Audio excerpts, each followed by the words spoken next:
I've started using these comments. I think it might be easier Yeah. than when I simply bold and color different Yeah. lines. Yeah.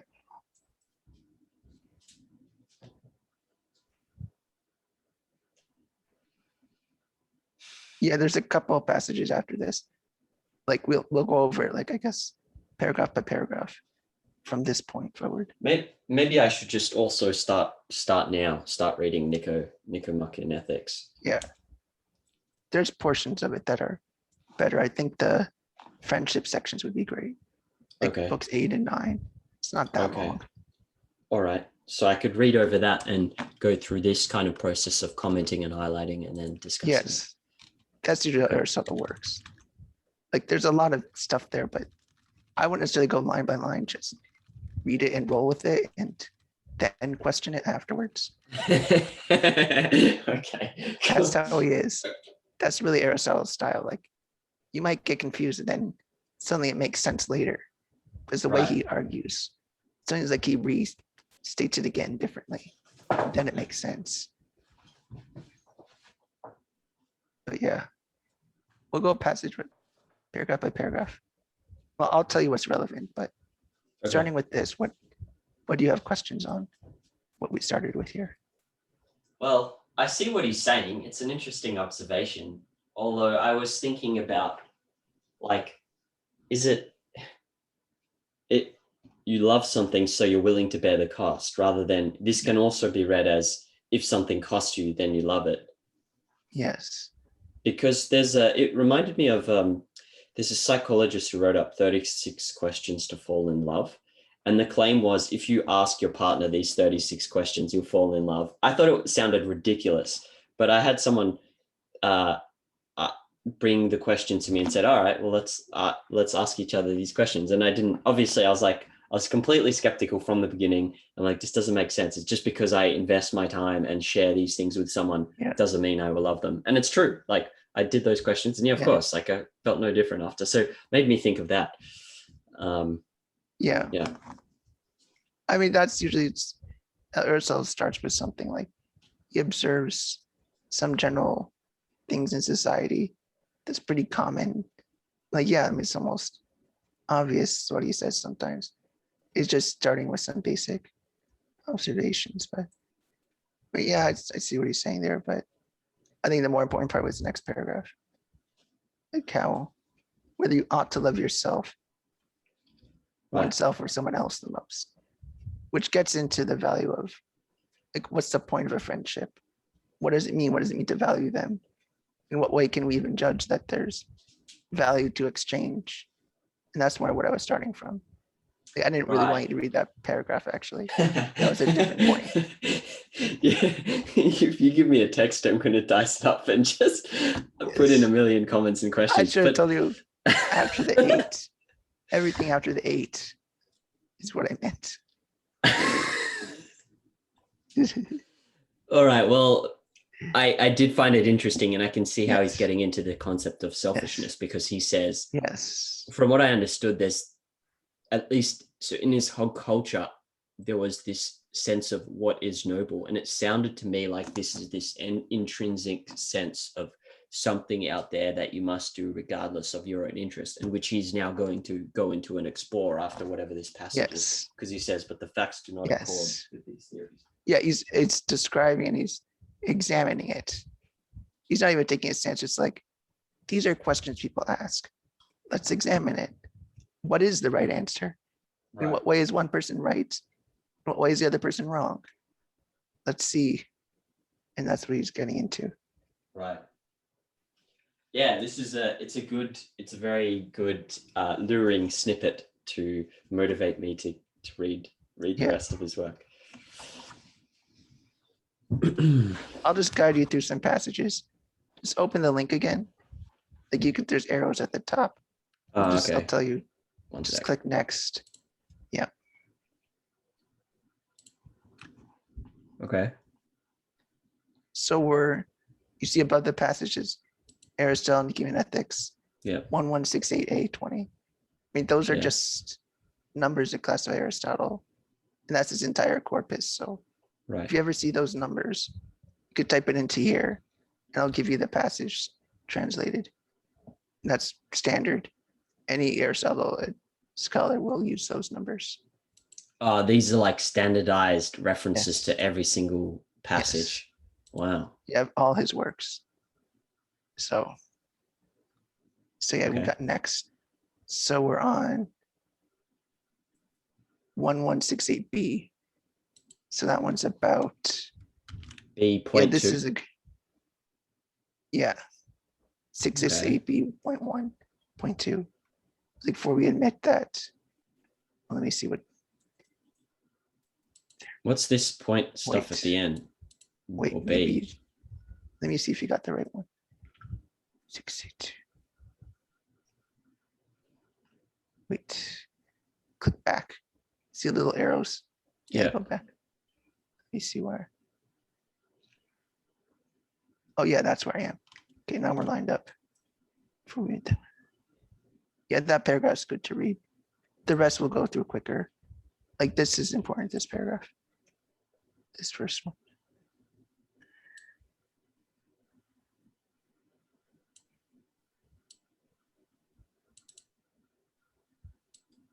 It's talking about like what it means to be a friend. Okay. But that's just going off like, he's talking about equality, that to be a friend is to be equal. So he's agreeing that like there should be some equal trade. Click next. So I keep on going? Yeah, trying to find it. I'll just find it really quick.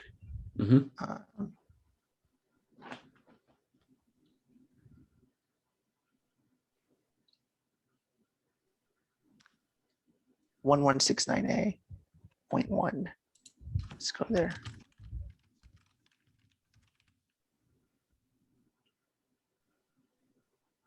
Yeah, that middle paragraph is a good one.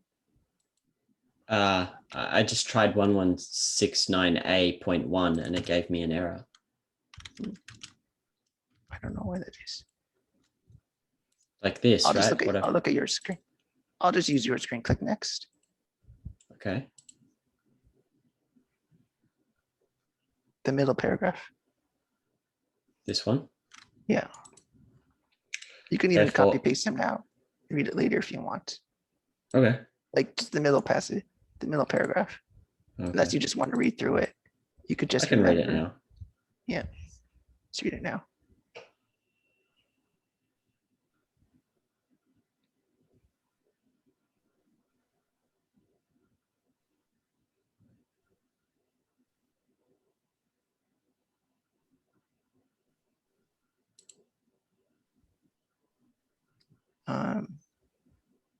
Next, if you want, if you're ready. Oh, okay. I'll copy this passage. Yeah, I'm going to copy this passage. Yeah. So I'm not going to remember. Yeah. Okay. Next. Let's see.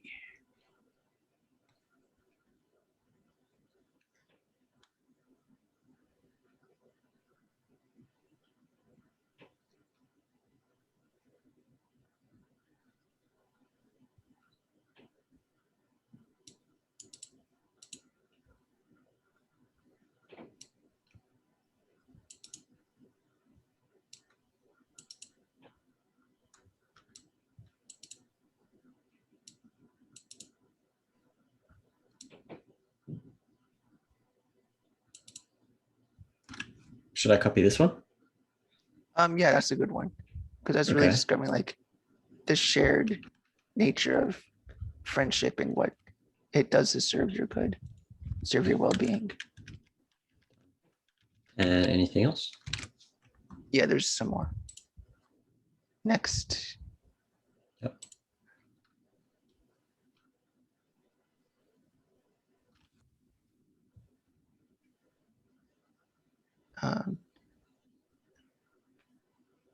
Next. This all is very, this looks interesting, this section of budget.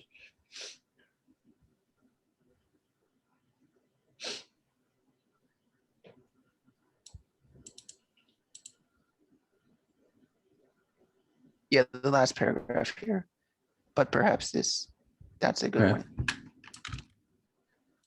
And I'll be able to read these out of context and make sense of them. Okay, cool. I think so. But you got the numbers. You can copy paste the numbers maybe too, just in case if you want the context. I won't remember them now. Do I just keep going back? Copy paste that.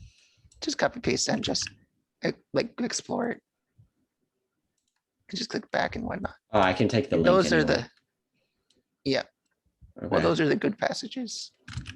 A lot of it's about like the nature of the good and give some insights actually into what it would be to be a bad person and friends. Okay. Give some interesting insights like conflicting interests. All right. So should I go over this later and then we can come back to it? I think I had one other thing just to mention. Let me see.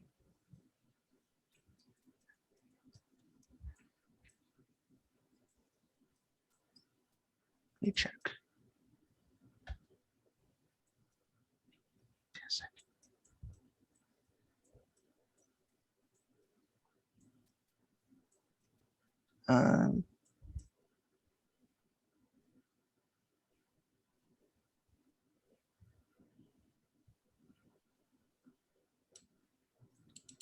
Yeah, we'll come back to it. Go up to 172 though, when you do the reading, or 1172. Just when you do look at it. 1172 what? B 0? Whichever is doesn't matter, whichever one you want to stop at. I mean, I don't think searching actually works. I think you have to click around, but you'll see.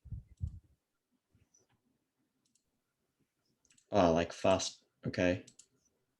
Yeah, I haven't seen how to explore this better, but maybe I'll just click that. Oh, there we go. 1172. Yeah, that should work.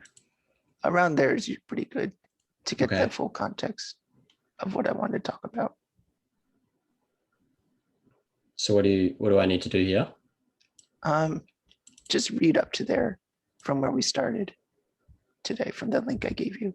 Just read up to here. That's all I meant. Okay. All right. So read from beginning link to, I'll do that later because I'm not going to be able to click through it live. So yeah, of course. That's just for later. Okay, 1 second. Yeah, that's right.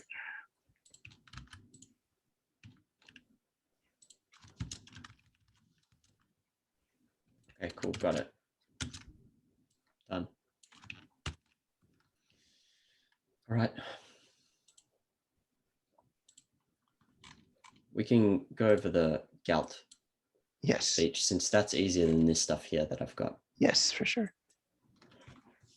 Okay. Let's have a look at what we were talking about last time. Yeah. We were talking about this. Actually, there is something. So we're talking about how you can be driven by a death premise and yet simultaneously afraid of death. And then there were other questions I had, but there is something related in here, which I will find. There's a mess, but I'll find you the relevant passage. Okay. So I was asking someone on this Discord about why, there's passages in, and I've asked this on forums too, but no one responded. There's passages in Atlas Shrugged where the characters are described as, if they need to act on their judgment, it requires an act of courage. Yes. And I'll see if I can find the quote for you so you'll have even more context. Where is it?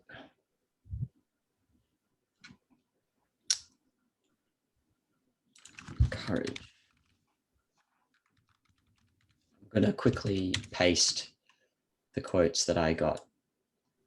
So just give me a moment.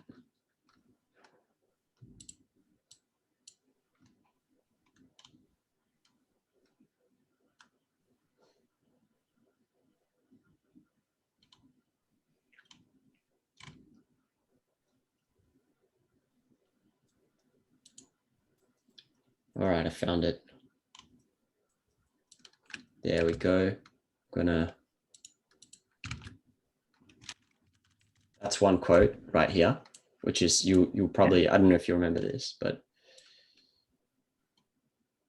and then there's this one, and just, you can just focus on the bold because that's really what's relevant, but they're all passages from Atlas Shrugged. Yeah, I recall that. Let's see.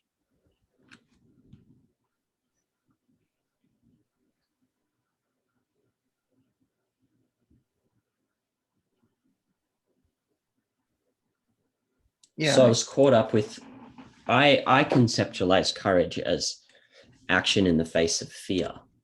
I don't see what else courage would be. At least all the concrete images I have of courage are that is what it is. It's facing fear. When you think of a courageous soldier, a courageous leader, a courageous person standing up to someone on a bus, whatever. Like I was thinking of that. What's that black lady that said she in the I don't remember the dates, but it was part of the civil rights movement where she chose not to go to the back of the bus or something like that Rosa kind of action. Parks. Yeah, Yeah, and I when I think courageous, I think that kind of thing, right? I think there's got to be yeah, some level of fear. yeah. But fear, would we say that in a way it seems like not motivated by fear, but motivated, or not in the face of fear, but a recognition almost that it's not fearful. It's not, you're not trying to go in the face of fear as much as it's the right action where it's in itself, that it's that you do it for the confidence in it, the confidence that it's the right one. I guess we could say that it's in the face of fear, but it would resist fear because fear is irrelevant in a sense. See, when I think of courage, I think of that the fear or the danger is irrelevant. What counts is that there's a right answer and you've got the confidence to take that answer. And I think that's how I think of it in this passage. Like, you have the courage, the conviction to act on your judgment and just to do it as the right thing because you know it's the right thing, not for any other motivation other than it's the right thing. And it's Don't like if emphasizing, I think, the confidence you require to have courage is more a type of confidence, an absolute strong certainty, regardless of whatever the other reasons might be. You know that the truth is to take this answer, that this is the best way to do it, no matter what you feel, think, or feel otherwise. This is the objectively correct answer.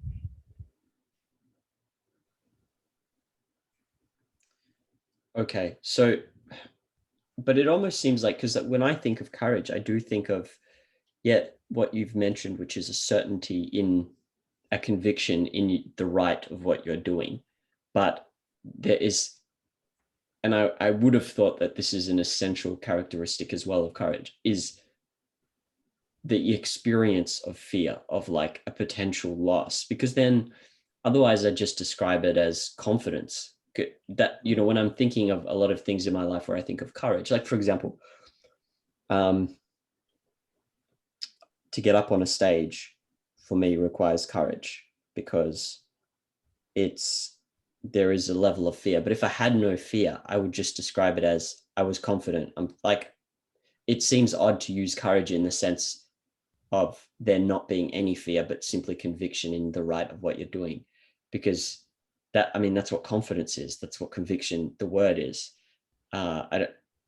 Don't you think? Like there's got to be an element of at least experiencing fear. You can think you can have the conviction that you're right, but you can, in some sense, like it seems essential that you then experience fear as well to have courage. Otherwise, what is it you're overcoming exactly if you don't feel any fear and you're doing something? Why do you think the overcoming fear is an important aspect to consider? Because then what is it like? What is it you like? You're already doing. There's already concepts for describing doing something that you have conviction in, which is um, the conviction to stand on the verdict of your mind, the confidence to stand on the verdict of your mind, describing taking an action that you know is correct and right, and that's it. But what courage to me adds is it captures those situations where you do experience fear, and there's almost an extra level of like there's this you might consciously know you're correct, but you need to summon up a certain amount of willpower almost to because it's like your subconscious in some way is warring against you. It's like, or something bad may happen, and so there's some genuine fear of that. And so courage describes those kind of situations. If I omit the fear from the concept courage, I suddenly don't have a word that differentiates between those situations. Like, for example, getting up on a stage or standing, Rosa Parks. I don't know if she felt fear, so maybe that she's not a good example, but like getting up on a stage or doing something where this, or I don't know, maybe cold calling a person to see if you can work with them. Like, there's some level of fear, but if you omit the fear, then I'm saying that I have no concept to then differentiate those situations from ones where I'm like, I know what I'm like. Right now I'm exercising courage by doing this tutorial, like, but that to me is bizarre, because then but that's what I mean. Like, that's why I think fear is an essential. Well, would you agree that there's degrees of it though? They could easily differentiate these degrees. Like, as you pointed out just now, like the degree of courage. Well, I'm saying you could differentiate degrees of that confidence of just being assertive, just affirming it. Like, it's even stronger conviction, like an extremely strong conviction seems to be what Rand is getting at here in this passage. That the strength of the conviction, the high degree, that the differentiation is one of degree. I mean, you might be right that there is some face of danger, even we could say, or uncertainty. And uncertainty could be manifested as fear, perhaps. I mean, I guess we could differentiate that way. There's different notions of what you're acting courageously against. Say if you're acting, just use more extreme examples. Like if you're going on a mission to the moon, like the first men on the moon, you could say there's courage because there's uncertainty. Nobody's done it before. And it is dangerous because they think they got under control, but they know that they don't know a lot. There's a lot they don't know. In that sense, you gotta have courage in the face of uncertainty. Yeah. Although I think that if I use, I would still say to me, it's an essential simply because if I get rid of that as an essential, meaning fear fear, if I get rid of that as an essential and I say, okay, courage is an extreme form of conviction, then I don't have a concept anymore to describe those situations that do happen often where you do need to summon willpower counter to your subconscious or your emotion, like fear. I don't know what you know what I'm saying? Like, suddenly if yes. I eliminate the concept that describes actual situations that I'm observing. Anyway, this is a kind of a tangent. I don't mind exploring it, but it wasn't exactly what I was looking at asking. But anyway, this was the context. It's like I have conceptual, like, maybe we can continue this discussion later as well, because I thought that I did think that an essential of courage is fear. Well, as far as essentials go, I'm not sure that would be the correct use of essential. I'm not sure. That seems like an aspect of the definition. But is that essential to what you're trying to distinguish? Because it's both strength, and it's strength in the face of something, like strength confronting something. Otherwise, if it's just strength or if it's just conviction, we have the word conviction and so on. We don't have something to describe those situations I mentioned where you will feel fear or anxiety or some emotion that is discouraging you from action. I think we should also circle off that this is a specific literary context that might depend on the context that Reardon is actually making these judgments, that he is doing in the face of like regulators and polluters and all of that. And Rand seems to be capturing both the sense that he's acting on his certainty, but also actually using courage in the face of the actual events in the book. So in some sense, Rand could be using that word to capture or illuminate that feeling you have in the book at that point, that you realize Reardon is using the power of his mind in ways that are not accepted by society or accepted by the looters or accepted by the regulators. That by that point in the book, anytime he thinks is an act of courage based on the way the society has progressed, at that point in the book, probably.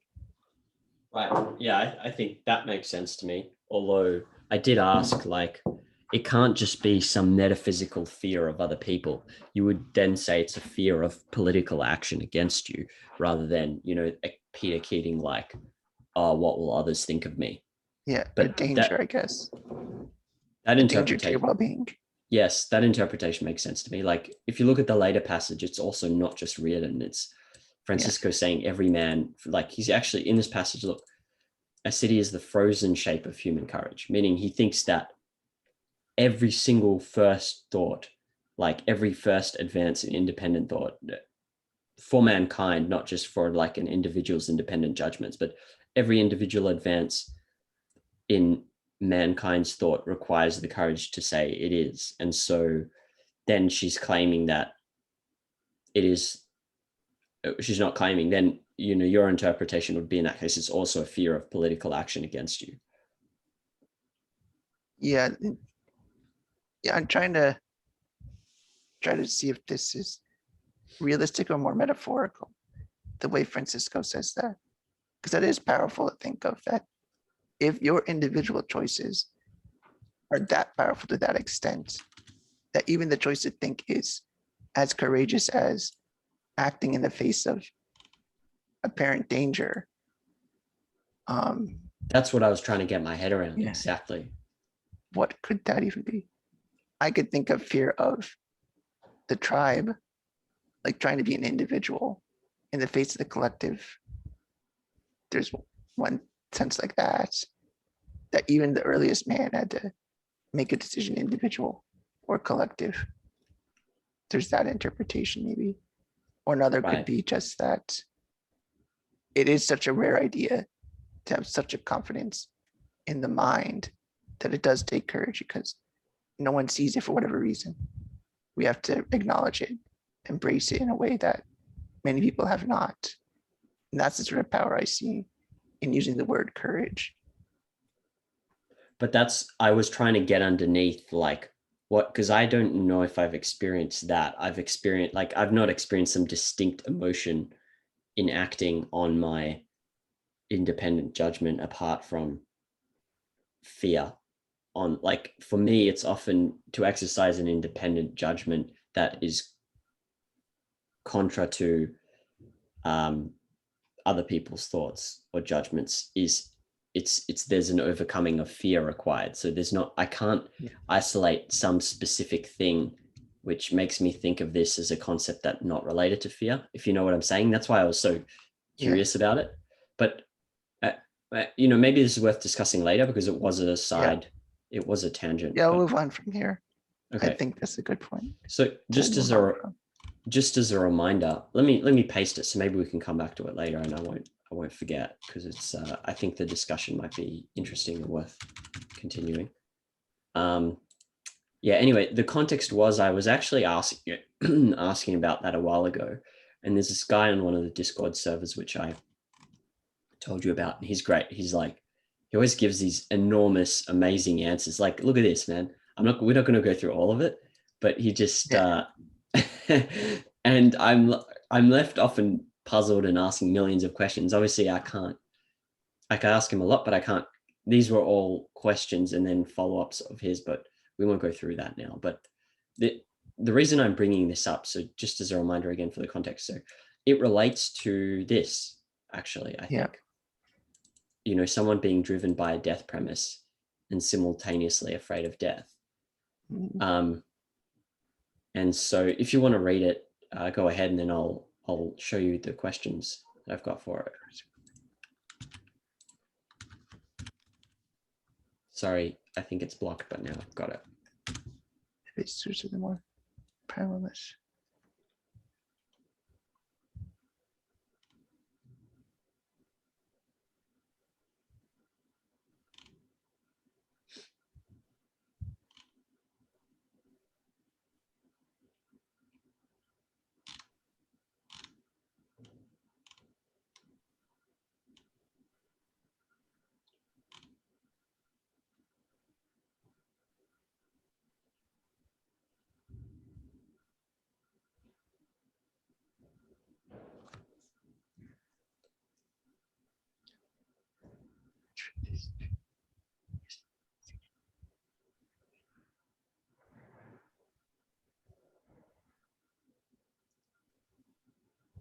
Um,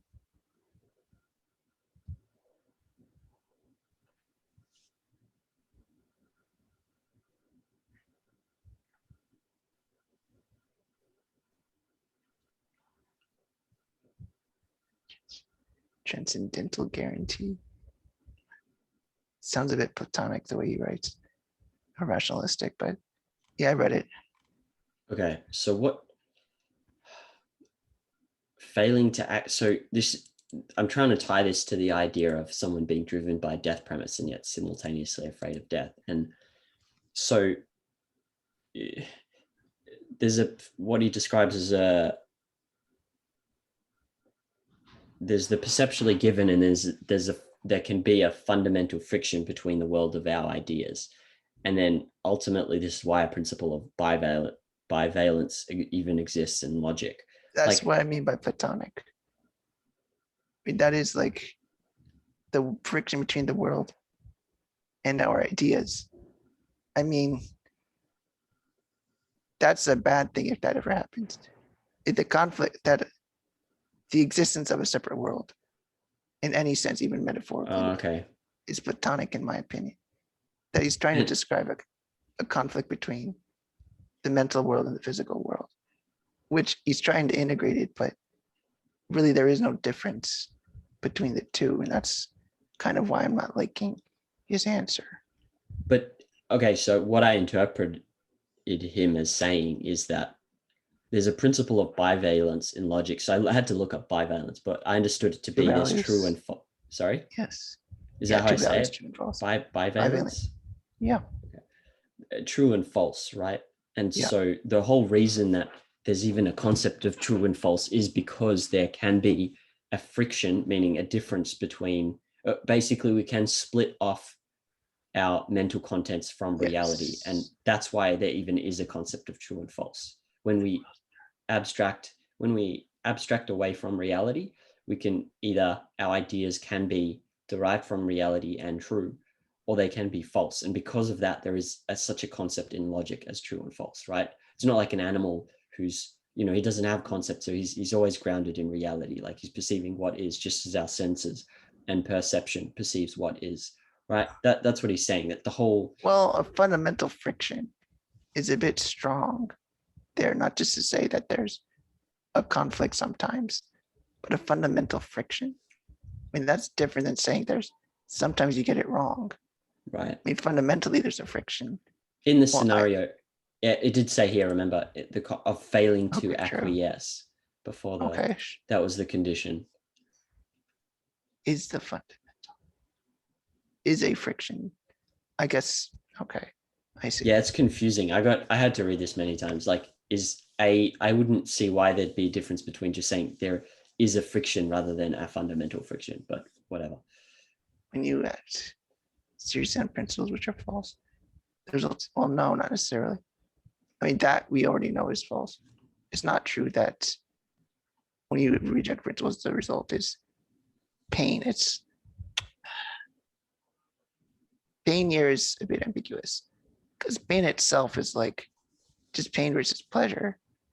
I mean, you can do something bad that's pleasurable. You can break a principle and receive pleasure. So it's not really clear what that's supposed to capture. Right. I mean, well, I'm not even sure where he's going with it. The basic source of fear is more primal and less social. I mean, primal is an odd word here. Yeah, Primal I is didn't get that. animalistic. I didn't get what This that isn't was. animalistic. It doesn't sound animalistic to me. So I'm not trying to get something useful out of this that isn't kind of confusing because I think there's fate. I mean, you could just take the idea that assuming responsibility for your existence is the act of courage he's talking about. But that's why I was, here's why that confused. What? It's sort of similar to what you were.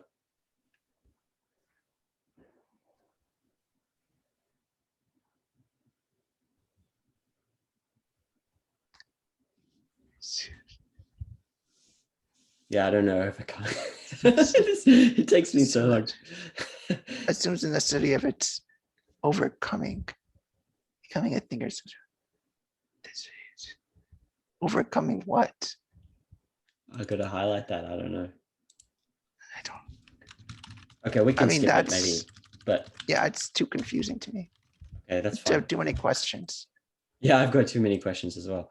I this is reading some of his responses. But anyway, I was trying to get at, like, it does seem like this sort of relates to what you're saying about maybe there's no link actually to what I read here then, and like evil being driven by a death premise. And well, actually maybe I'm just trying to think what it let me just check if there was something else that I thought about earlier that oh, here we go. Sorry, I totally went off on the wrong tangent there. It was an interesting discussion, but I was thinking of a different passage, which is objectivist ethics. Someone asked, is it correct to describe objectivist ethics as hypothetical imperatives given the choice to live? Definitely. And this is where he talks about death. And so he talks about it, and I was trying to relate it to this actual passage, being driven by a premise, but simultaneously afraid of death. And so he says, my quotes kind of come up when I click on the relevant passage, but yeah, it's impossible to pursue death as the ultimate goal because death as such is inaction. Yes, death as such, yeah. Nothing can be an ultimate end save life, because only life is metaphysically an end in itself. Okay, I mean, the relevant passage to the John Galt quote is this, actually. Pursuing death means you're pursuing a certain kind of death, which implies values other than death. That's what I was interested in, that specifically.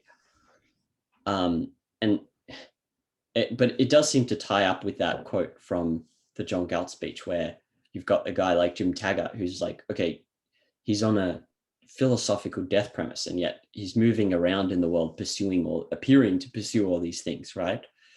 Yeah. And then, but at the same, so this, it makes sense when I think about it in relation to Jim Taggart. But then I'm confused by this, because what does it mean pursuing a certain kind of death, like, and implies values other than death? If this is too confusing, because this guy writes quite densely and with a lot of academic terms, we can skip it. But I was curious, like, what does it mean you can't pursue it? You can only pursue a certain kind of it. That was him writing his sentence. Yeah, he's written all this stuff here. Yeah. Pursuing death means nothing can be able to. One thing could properly be. That's a nitpick. I can cut off the rest, because it's not, the rest here is not, I don't want to. It's impossible. There we go. Just this. Instruments. Nothing can be an ultimate end. Well, properly in itself. It is where instruments. What? No. The only phenomenon whose instruments are its constituents. No. Anyway, value gain and commitment.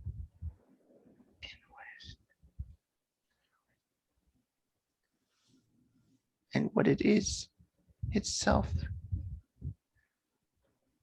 Instrument.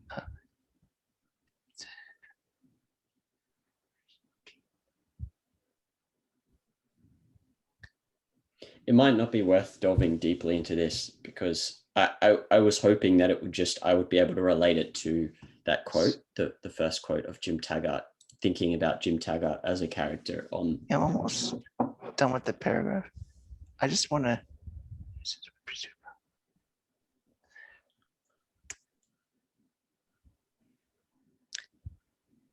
Yeah, I think it's just too confusing. At least I don't see the value in pursuing it. Okay, that's fine. Let's skip it. I don't want to. Yeah. I want to be able to ask you more questions. So. Yeah. Okay. So we did discuss this yesterday, and then we jumped to, where is it? Here. Remember, we jumped to Viktor Frankl. Yeah, that was good. And then like self-esteem, we jumped to that, and self-esteem, right? What it feels like to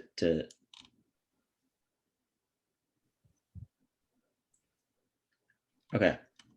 So I wanted to ask you about this quote here, which the most relevant, I'll give you time to read it, but the most relevant part is, no man can survive the moment of pronouncing himself irredeemably evil. That's what I wanted to discuss. So if you want to read it, and then I'll.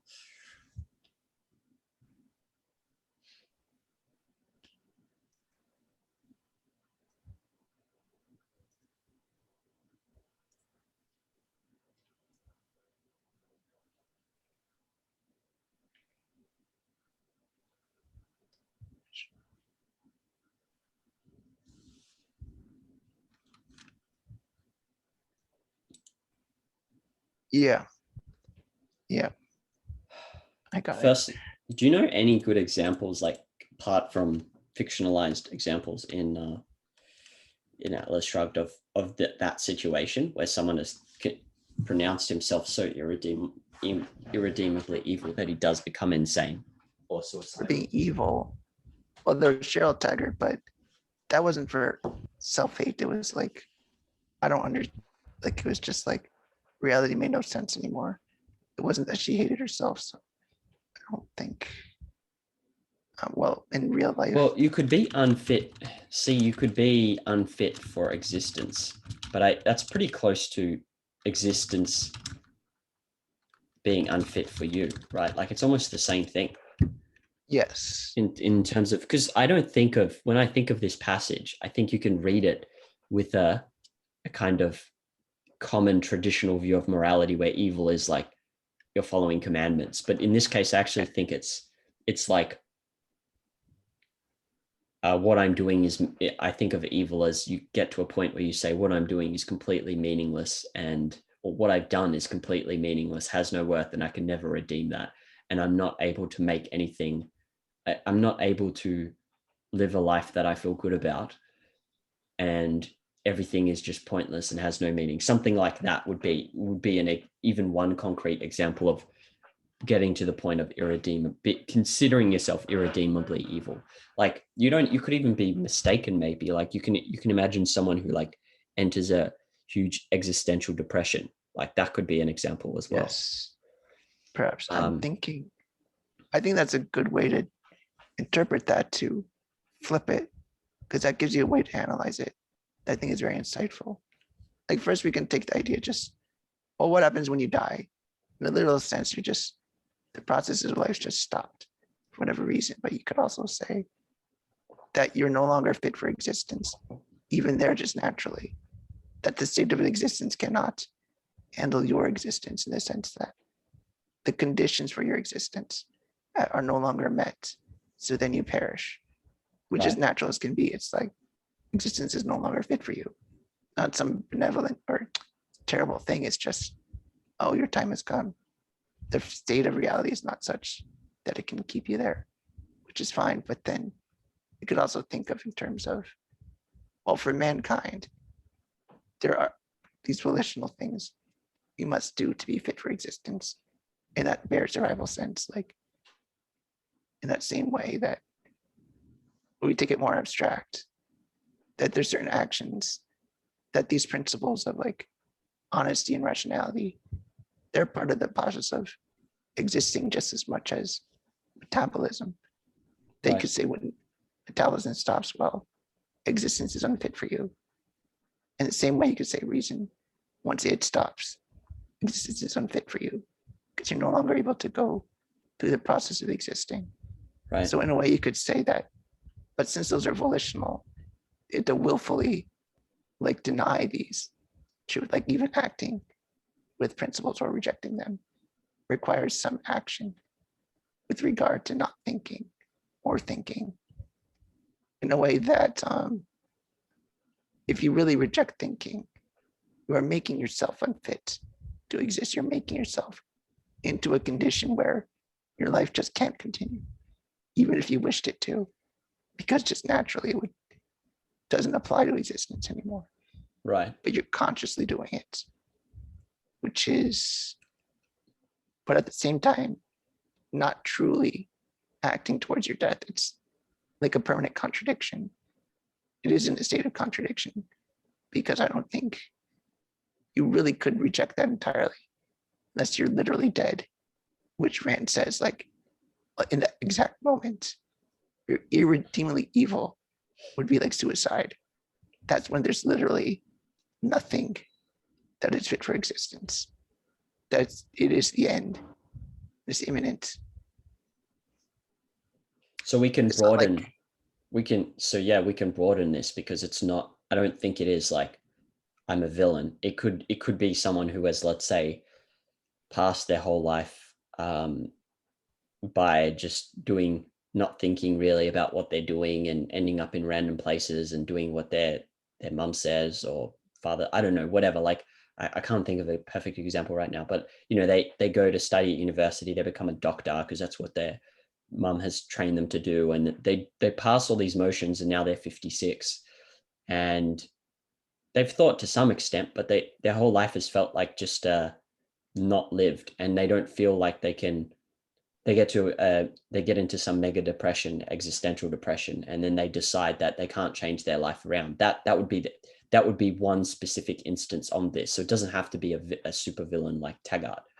no, But yeah, okay. So it's I still a was thinking, notion of evil in right. a way that you're not acting with regard to thought or principles or moral consistency, things like that.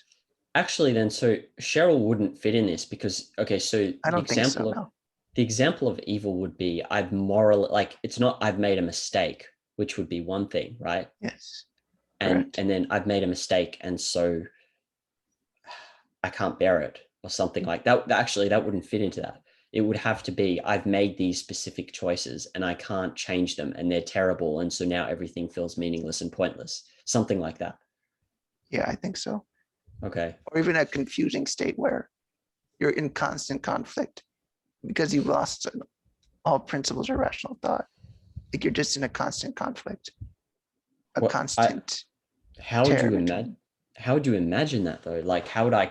Are there good examples? Like, even I heard Hitler. It's different because Hitler was in the bunker and he was being bombed, so he killed himself. But are there? I wonder if there are good examples in history because you can watch like an interview of Eichmann, who ran Yeah, the medical experiment. He didn't care. Like, you could just watch his interview. He seems yeah, calm, very bureaucratic, and so you can't see it in him. yeah. I wonder about his psychology, but I think most examples would be suicide, and obviously no one lived to tell the story if they actually went through with it. Like Right. failed suicides are almost like they just didn't want it enough. In a way, it was like an accident almost. I don't know how to phrase it quite right, but like once you go all the way through, where it's highly intentional, nobody's ever going to tell you like what was it in their mind that they reached that point, because obviously nobody's lived to tell the story if they really Maybe did reach that point. you're right. Maybe I remember Jordan Peterson recommended those books by those serial killers who Yeah. I forgot them, that they might give insight. And then the other thing I was thinking about Yes. was murder suicides. That's like evidence of this. Yeah. Yeah. I would say that extreme criminals where there's something so wrong with the way they think or something so out of the box that you can get an insight into what otherwise you would never see. Because I mean, they're dead is the best, Yeah. next best thing to do to get evidence of what happens. Right. I mean, I would wonder if Rand did research on that at the time. I mean, she did research for her books. I wonder if there is something she found out about like people who do that even. I Right. wonder. And this, so what, let me find the quote. So this quote from Viktor Frankl, when he noticed people, he describes it as they lose their meaning, orientation, or will to live. They pull out a cigarette and die. Yeah, you told me that one. Is that an example of like this kind of, it's that you can be driven by a death premise, but kind of not, well, in this case, I don't even know if they're afraid of death. They're completely indifferent, but there is that split between, I don't know. I can't actually make a connection here. My thoughts are too tangled on that, so I'm going to skip it. Yeah. Okay. Let's see if I can jump to something else that's relevant rather than just go sequentially.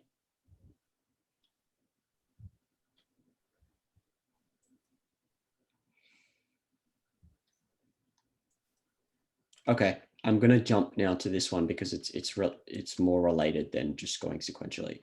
Sure. So this is another quote, which I think we can finish on this actually. Sure.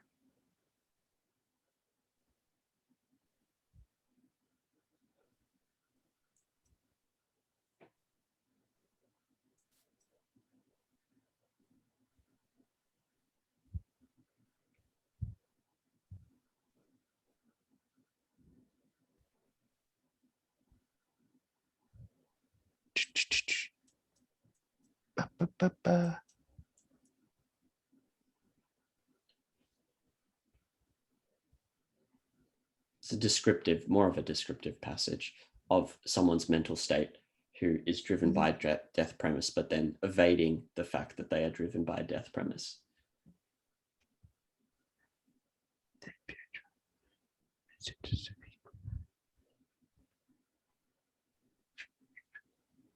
And secretly, and that cheers.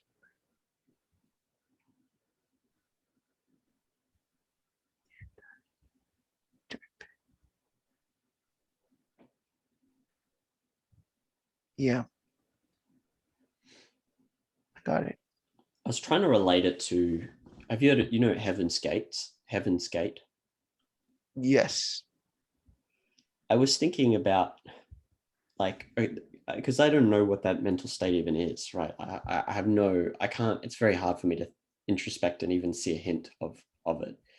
And so I was wondering if like that people in this state, they feel there's like some kind of constant gnawing pain of. Well, what's Heaven's Gate again? Just refresh my memory.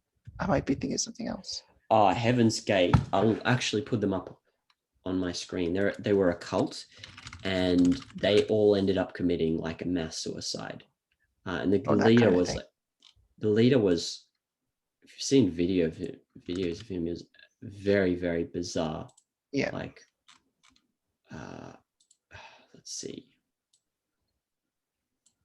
Yeah, they felt like they needed to, they were Christian actually, which is really interesting. It was a mix of Christian and New Age and ufology. And they were like, yeah, they said they had to liberate their souls from their body, which is so interesting because it's like, that's exactly what Rand speaks about in this Platonic split between mind and body. Yes.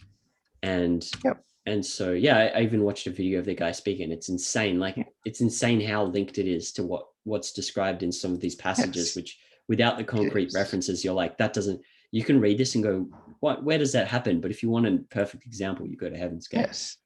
Yeah, you're right. That's a good example. And I was thinking about like, so people in this state, let's say they have what she describes as the morality of death, or it equates to it because they yearn for some other universe and dimension. Yeah.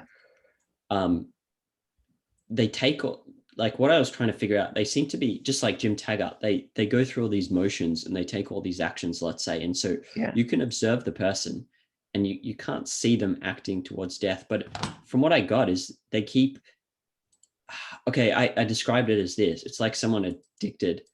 They're desperate for some kind of fix, but they haven't quite identified what that fix is. And so they go on making rationalizations to try to reduce this metaphysical pain, the pain that they're not letting themselves get under. And they keep trying to find the next fix. And the only real fix they manage to get is the final one, which is death. And in the case of Heaven's Gate, that seems to be like a perfect concretization of that. Like you keep on finding all these reasons to do all these crazy things and rituals. And then really the only final ritual the only final solution and fix is death, which they embody perfectly. They all committed mass suicide. And I don't know enough about Charles Manson to comment, but it seemed like that was, I was trying to, basically I brought that up because I was trying to find concretizations and I thought they were good ones. Yeah. And I was also wondering if you had more in mind, but maybe you don't. I think death cults is like where they're seeking death literally, or where they choose to. Yeah, I mean, we literally they choose it. In their mind, they're choosing to go to another dimension. Just the Kool-Aid thing, that cult too. I forget the real name. That's the other one. Jim Jones. Yes, Jim Jones. Can't think of another glorification of death. I can't think of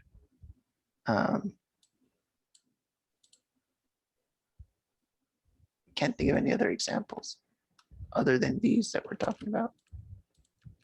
This is from Heaven's Gate, this thing. Yeah. I mean, there's lots of things that have that really Platonic body as a vehicle sort of vibe to it. It sounds very Egyptian in a way. I mean, maybe the Egyptians are the closest thing to a death cult. Okay. Even Peacock mentions that in his intro to History of Philosophy. Right. He mentions it like pre-philosophy and almost literal death worship sometimes. Right. Like when the head of the house would die, all the slaves would have to be buried with him alive. Yes. And everything was for the purpose of your life after you die. The only thing to live for now is what you can live forever when you die. That whatever the king does, the pharaoh does now, doesn't matter. Right. It's what they prepare him for his life when he's dead. So right. Even the values in life revolve around being dead. So it's harder to like it makes me think of so when we're looking for concretes, it's harder to find it. Well, I don't know, whatever culture you're in, all the philosophical premises underlying that culture, like you accept them, and it's hard to then think outside of them, as in like, if I was confronted with Egyptian culture, I might really start trying to figure out what the hell's going on. But being that I'm in, or if I was in Egyptian culture, I might not question any of that either. So so it's hard to sometimes concretize these things, but okay. That's a good, I didn't think of Egyptian culture, so that's a good